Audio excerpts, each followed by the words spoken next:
Hey, how you all doing? So I'm jumping on quickly just to do a live about some of you might have seen it. So it's a Piers Morgan tweet. I'll just quickly read it to you. So, love the idea of COVID vaccine passports for everywhere. Hey, how you doing? COVID passports for everywhere. Flights, restaurants, clubs, football, gyms, shops, etc. It's time COVID-denying anti-vaxxer loonies had their bullshit bluff called and bar themselves from going anywhere. Respectable citizens go. So, I wrote a letter of complaint to Good Morning Britain, which will be posted tomorrow. But I wanted to jump on and read it to you. And you can let me know your views. You can let me know how you're feeling. Because lots of people are messaging me to say, look, what the fuck's going on? I feel ostracised. I don't like how I can't ask questions. So let me know your thoughts. If there's anything that you want me to talk about, let me do that too. And I'll jump in and start talking about topics that are of interest to you, because it's a real crappy time right now and everyone's scared from both sides. It doesn't matter where you are, whether you really want the vaccine, you don't want the vaccine, you're feeling under pressure because you may be losing your job. Everyone's scared on both sides. I can 100% guarantee you that. So I'm going to read this letter, and then what I will do is I'll kind of like have a look at the questions, if any of you have got any for me. Hey, how you doing? Okay, so good morning, good morning Britain team. I'm writing this letter to complain after seeing a tweet from one of your news presenters, Piers Morgan. Now, I'm not a fan of cancel culture and believe that we should hold on to our freedom of speech with both hands. And I really do. I don't like the cancel culture at all. I do, however, believe there comes a responsibility for what's posted when you are in a position of trust and influence, even when not at work. So Piers has got millions of people tuning in, listening to him, and they're hanging on his every word. So I think he's got a massive responsibility there to make sure what he says is kind of factual. But I think it's just a game to him. I think he just kind of like drops those bombs, goes off his phone and like, you know, has a drink or whatever and just laughs us all for getting wound up, really. So, at a time where people are having disagreements with friends, family members and colleagues, this tweet, in my opinion, is scaremongering and irresponsible. I understand from the Sage Minutes that there is a push to use the media to increase the personal threat, ramp up the fear alongside coercion, persuasion and social disapproval and social approval. So what is meant by social disapproval? For example, the terms anti-vaxxers, COVID deniers, loonies and not responsible. So they're the things that Piers has used. And the social approval, so your good citizen points, he's used suggesting that someone who gets vaccinated is responsible, and also that someone who gets vaccinated is able to get their life back. So he is using both social disapproval and social approval in his tweet. The reason I'm writing to raise my concerns is due to the unnecessary hysteria created around the unnerving subject of the once laughed at conspiracy theory of vaccine passports, and also the ethics around such messaging. So I don't believe it's ethical to kind of like wage everyone into like hysteria and fear and upset and anger. I don't think that's ethical at all, and I think he is in a position of trust. And right now, nobody knows what's going on. You know, there are rumours, there are two politicians saying completely different things. We don't actually know what's happening. So it's just creating this mass hysteria, really. And both sides kind of divided and shouting at each other. There doesn't seem to be any breaks on this casual yet increasing discrimination. So I do feel that there's a casual kind of COVID discrimination creeping in, where people are saying it's okay to treat people badly. I don't know whether you saw the video of when I was upset. You know, one person in a shop offered to help me and asked if I was okay. One person, and the supermarket was so busy. So it definitely feels like it's an us and them situation. So agree with me or you're wrong. It seems that that's all there is. There's no debate, there's no discussion. And yeah, there's no debate. So Will there be a time of balance in journalism on your show? Will you be interviewing individuals who have been negatively impacted by the lockdown, allowing more and more to share their stories and having their voices heard? So a lot of people who are reaching out to me are saying that their side isn't validated, their experience is not validated. So they're trying to talk to their friends, colleagues, family members, and they're just being shut down. Now, what I mean by their experience being validated isn't that the other person's going to agree with you, isn't that the other person's going to change their mind, but that the other person's going to listen to you and be okay listening to you with your experience and just having your feelings and experience validated.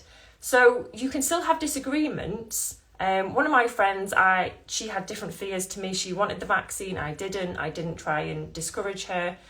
And when I told her my fears about the vaccine passports in the summer, she laughed at me. Didn't want to hear my side at all. Now, that's probably because it's too much, it's too big of a thing to deal with, and maybe she doesn't want her brain to compute it or acknowledge it. But being laughed at for being scared, it's quite unsettling, it's not fair. And you definitely deserve your feelings to be validated, especially by your friends and family, the people that are around you. So I'll get back to my letter of complaint. Sorry, I'm digressing. So if it was that they were able to do a more balanced approach, I've put, would this go against current broadcasting rules if you did create debate and not a one-sided argument? It is a one-sided argument right now, that's for sure. It keeps on going dark and I don't know whether it's going to go off if I don't keep on tapping it, so I do apologise. So coming from a nursing background, I believe in informed, voluntary consent, weighing up the pros and cons in a non-pressured or coercive environment. I also value educating about medical decisions to promote independence and empower people. So the reason why I say that is because right now, with the kind of marketing and the messaging, it's not empowering us. It's not saying, I've seen about obesity, so we'll use that one. It's not saying if you drop 5 pounds, you reduce your risk of COVID by X. It's putting us into fear mode and victim mode, so we feel quite helpless, when actually, they've had millions spent on this advertising campaign. Matt Hancock is there at 5 o'clock. He could easily say, do 25 star jumps with us. So time and resource isn't an excuse. They're not educating us. They are just putting us into victim mode. So that is my concern, that we're not able to make an informed decision because we haven't got both sides of the argument. So that's not what I'm about. I think people should have both sides. The level of anger and pressure forced upon us, who either don't want the vaccine or unsure, makes me feel sick. And it does. It makes me feel very, very uncomfortable that people are so mad. They're so mad in their argument, and there's no breathing space. There's no space for us to kind of talk about what we want to say and what our concerns are. And if they were so secure in their argument, why are they so fragile? Why do they shout so much? Why did they get so angry? So I think that one of the things that I've experienced is I've been shut down, I've been shouted at, I've been told that I'm playing the victim, I've been told that I'm aggressive, but no one's giving me any answers. I'm there, educate me, tell me, but no one's able to give me answers. So I'm really, really struggling trying to have conversations with people that aren't able to give me the answers. And, we're not talking about all the people that survived from COVID. We're saying that cases are skyrocketing, yet they're also not saying that the number of people who are recovering is also skyrocketing. So we've never tested people on this level before for any virus. And all of these numbers are completely new to us. We have no context, we have no perspective. We don't usually talk about death like we are now. And for over a year, it has been forced down us, how many hundreds of thousands of people are dying. And we don't normally talk about that. So it's very difficult to make an informed decision about what's normal and what isn't. And we're not given a balanced discussion. So chronic stress I'll start again. The chronic stress that individuals have faced over the last year, and so many are on the edge, even where a simple task such as getting food is a battle. I hate going shopping, and I'm really trying to be okay with it. And I'm trying to be like, no, Jen, just go. It's going to be fine. And it seems to be getting more and more difficult. You know, I went in Tesco the other day and they had a security guard outside with a mask on, 3 big signs, you know, shop alone, no mask, no entry. They had the traffic light system, and then they had a, you know, walk in, stop, walk in.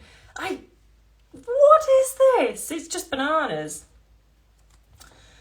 So why is there such a casual attitude of discrimination deemed acceptable by a presenter who represents your show? So I'm talking about the Piers Morgan tweet for those that have kind of like missed the thread, because I've been talking for a while now. Nurses and healthcare workers are reaching out to me who have been or fear being ostracised because they have questions about COVID-19 and their policies. To lump people as COVID deniers and completely shut down the conversation is extremely polarising and damaging. Do questions not support improvements? We're only going to make improvements if we allow debate, we allow a little bit of arguing, healthy argument, and we can make improvements by seeing other people's point of view. But when there's just one side, there's only going to be one winner. It's a one-horse race.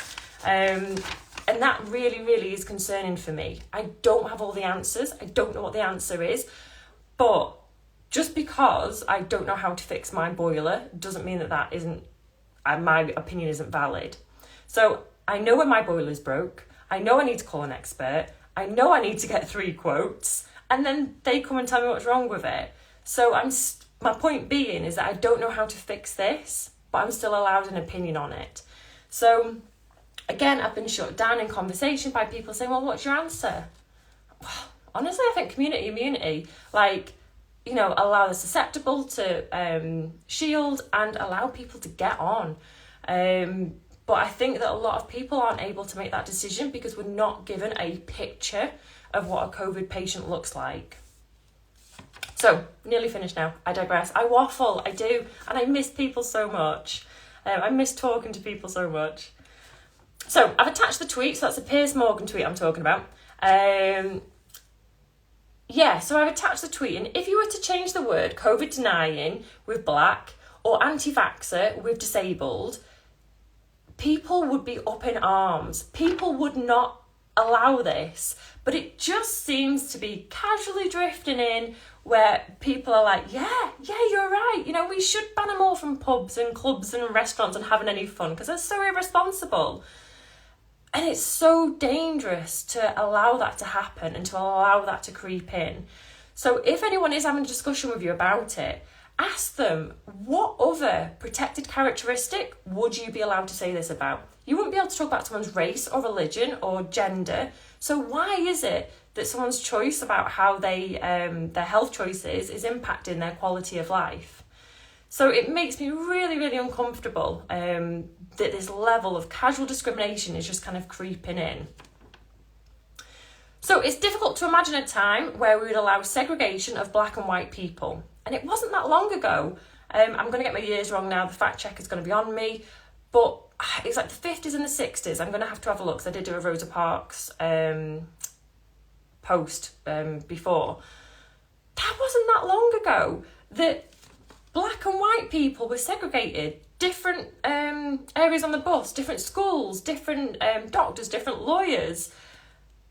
And it's very difficult for people to think about that happening. It's very difficult to think about kind of Nazi Germany and allowing this level of discrimination to creep in because our brains can't compute it. Our brains think that that'll never be me. I could never do that. I'm never capable of such atrocities. But it's happening. Like, it started. People are being discriminated against. So we should really kind of put the brakes on it now. So I'll go back to that bit. Sorry, I've waffled, I've digressed. It is difficult to imagine a time where we'd allow segregation of black and white people. It's difficult for people to imagine that they could be one of these people who said move while getting on a bus. We separate it in our minds that it's other people that treat people badly and it could never possibly be us. Yet here we are, almost a year on, arguing with strangers due to fear, rumours and lack of education. Rather than ramping up the fear, is it not possible to ramp up education? Is it not possible to ramp up debate? I'm certain that Piers Morgan will be able to rip apart this letter for errors on punctuation, and I am absolutely no match for his quick wit, intelligence, and the pressure that he puts on the guest while interviewing. I am not a COVID denier. I'm very respectful towards the elderly, and I don't have all the answers. But I'm certain we'll find them better united than divided, allowing for open discussion and debate where decisions are challenged by other experts in the field. This complaint comes from a place of good, but also a place of fear, because I am scared. Like, it is really concerning me, the levels of anger that I'm seeing on people and on social media posts. But right now it does feel like the world around me is unravelling. So I'm sending this letter, don't know whether I'll get a response back. I did make a complaint to the BBC about, I want to say Laura Duffel, but I might have got that wrong, it might be Lauren or something like that. She was the matron on the children's ward, and she's got 18 years experience, and she was saying that, you know, all the COVID wards were full of children and they weren't in the first wave. And I made a complaint because someone high up in the hospital came out and said that's utterly ridiculous, that's not how it is. And the BBC got back to me and said, we didn't say it was fact, and neither did she. I'm like, why? Why are you putting things out there and saying, well, we didn't say it was fact? That's so irresponsible. So that's my complaint about Piers Morgan's tweet. I do appreciate everyone that's reached out to me. I'm so behind in getting back to everyone. I do apologise. I'm going to try, I've not done a live before, and kind of just see any comments. I won't keep you too long. La la la la la. Yeah, I will. I'll make it a post, not a problem. Da, da, da, da.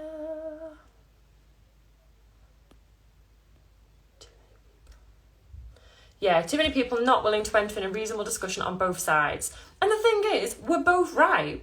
Both sides of the argument are right. Is COVID terrible? Have people died? Yes, they absolutely have, and it's awful. And that's life. Like, that happens. Is there another side that, like, we need to get back? Yeah, we're both right, but we're battling and arguing, but we're both right. We're just not really sure what to do. And I think because of the messaging with the government, where it's so confusing, where one day Matt Hancock will say, oh, you know, we can't get back for a long time, and then Boris will tweet something and say, whoop, let's get back to normal. Like, it's just so confusing. I've done something to my screen now, I don't know what I've done. La la la la la.